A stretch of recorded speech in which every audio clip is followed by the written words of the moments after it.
काय तो रुबाब, काय ते बोलणं, काय ते संवाद, जणू काही एक दिवसाचे मुख्यमंत्रीच. जरांगे पाटलांचं आंदोलन यशस्वीपणे हाताळल्यानंतर कॅबिनेट बैठकीमध्ये विखे पाटलांवरती स्तुतीसुमनं उधळली गेली. विखे पाटलांनी अगदी यशस्वीपणे हे आंदोलन हाताळलं म्हणून कौतुक झालं. त्याचसोबत जणू काही एका दिवसाचे मुख्यमंत्री म्हणूनच विखे पाटील आंदोलन स्थळावरती वावरत होते असंही बोललं गेलं. जरांगे पाटलांचं आंदोलन झालं, ते सरकारनं यशस्वीपणे हाताळलं, फडणवीसांचं कौतुक झालं. त्याचसोबत विखे पाटलांचं देखील कौतुक झालं. पण अचानक विखे पाटील फ्रंट फूटवरती कसे काय आले? म्हणजे मागच्या काळामध्ये महसूल सारखं मोठं खातं राधाकृष्ण विखे पाटलांकडे होतं, पण यावेळी खोरं सुद्धा वाटून देण्यात आलं. साहजिकच विखे पाटलांना मागे खेचण्यात आल्याचं बोललं गेलं.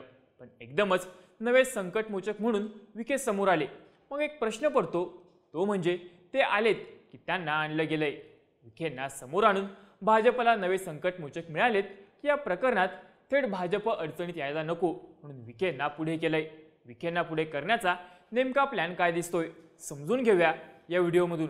नमस्कार, मी चैतन्य आणि तुम्ही बघताय बोल भिडू. सुरुवातीला बोलूया विखे फ्रंटमॅन कसे झाले त्याबद्दल. उपसमितीचे अध्यक्ष म्हणून 22 ऑगस्टला विखे पाटील आले. म्हणजेच जरांगे पाटील मुंबईत येतील, आंदोलन करतील याची पूर्ण खात्री जेव्हा झाली, नेमक्या त्याच काळात त्यानंतर जरांगे पाटलांसोबत संवाद साधण्याची संपूर्ण जबाबदारी फडणवीसांनी विखे पाटलांना दिली होती.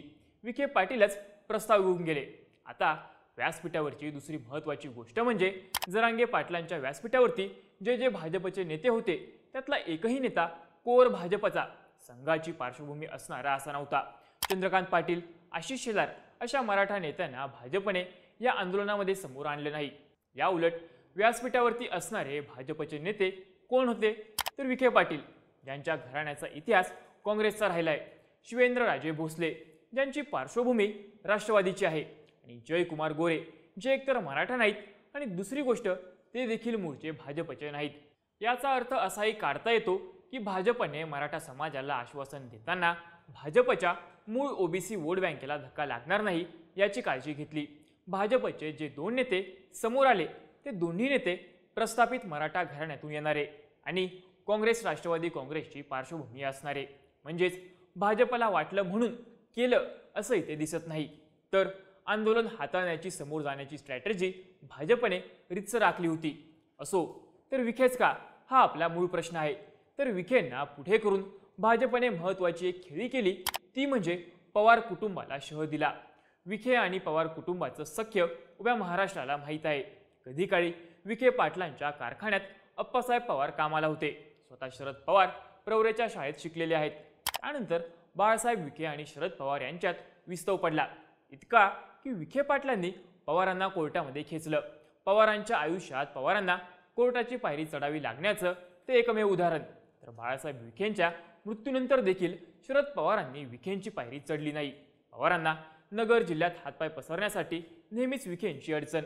आता हा वाद बाळासाहेब विखे आणि शरद पवार यांच्यापुरताच मर्यादित राहिला का? तर तसंही नाही. पुढच्या पिढीमध्ये अजित पवार आणि राधाकृष्ण विखे पाटील असा हा वाद राहिला. या दोन्ही नेत्यांनी देखील एकमेकांवरती कुरघोडी करण्याचा प्रयत्न सातत्याने केलेला आहे. कृष्णा खोरेवरती अजित पवारांचा असलेला होल्ड कमी करण्यासाठीच भाजपने विखेंना कृष्णा खोरेची जबाबदारी दिली असं बोललं जातं. आता या आंदोलनाच्या निमित्ताने विखे पाटलांना समोर करून भाजपने खेळलेली खेळी म्हणजे पवार कुटुंबाला शह देणं. एकतर पश्चिम महाराष्ट्र आणि मराठा राजकारण याचा विचार करता पवार हाच एकमेव पर्याय मराठा समाजासमोर आहे असं चित्र गेल्या 40 वर्षात तयार झालं. हा प्रभाव मराठवाड्यामध्ये देखील राहिला. मराठा राजकारणाचं चित्र पाहता ज्या मराठा नेत्याचा प्रभाव पश्चिम महाराष्ट्रात असतो त्याचा प्रभाव आपोआपच मराठवाड्यामध्ये पडतो, किंवा मराठवाडा पश्चिम महाराष्ट्राचं मराठा नेतृत्व सहज स्वीकारतो. यशवंतराव चव्हाण, वसंतदादा पाटील, शरद पवार, अजित पवार, आर पाटील यांची मराठवाड्यातील लोकप्रियता पाहिली की सहज या गोष्टी आपल्याला लक्षात येतात.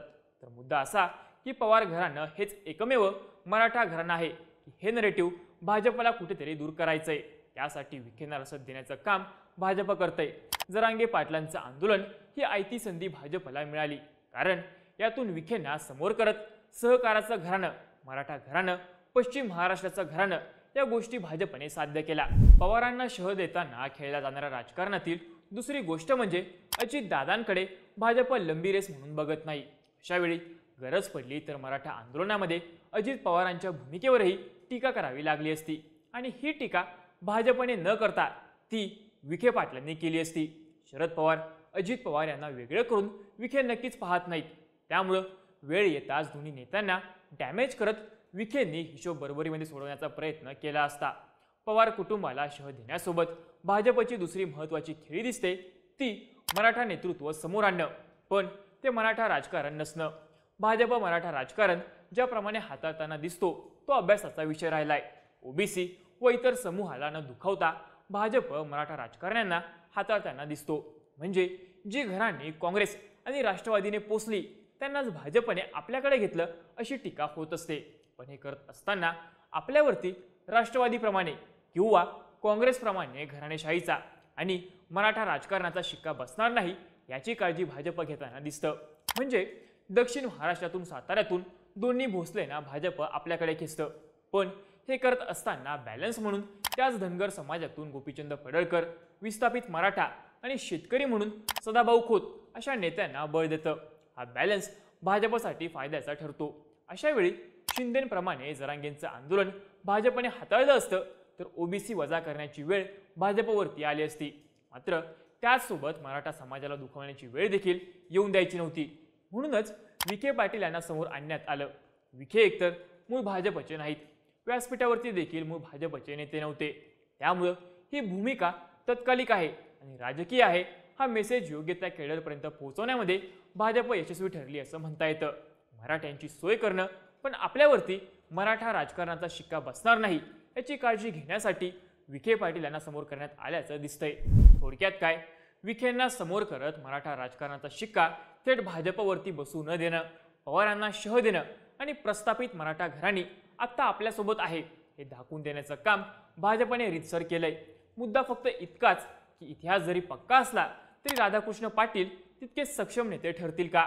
कारण एका दिवसासाठी मराठ्यांसाठी विखे हिरो झाले असले तरी GR मध्ये पुन्हा फसवल्याची भावना मराठा समाजाची होते. अशा वेळी फसवल्याचं क्रेडिट देखील विखेंकडे जाऊ शकतं आणि तसं झालं तर मराठा समाजातून वजा होण्याची वेळ विखेंवरती येऊ शकते. त्यामुळेच संकटमोचक की राजकीय बळी असा मुद्दा उरतोच. अर्थात या प्रश्नाचं उत्तर आपल्याला काळावरच सोपवायला पाहिजे. तुम्हाला काय वाटतं? विखे मराठा लीडर म्हणून येत्या काळामध्ये समोर येतील की भाजपच्या काळामध्ये बऱ्याच प्रस्थापित मराठा घराण्याचं जे झालं तेच विखेंचं होईल? याबद्दलची तुमची मतं आणि प्रतिक्रिया आम्हाला कमेंट करून नक्की सांगा आणि अशाच माहितीपूर्ण व्हिडिओज बघण्यासाठी बोलबिडूच्या YouTube चॅनलला नक्की सबस्क्राईब करा.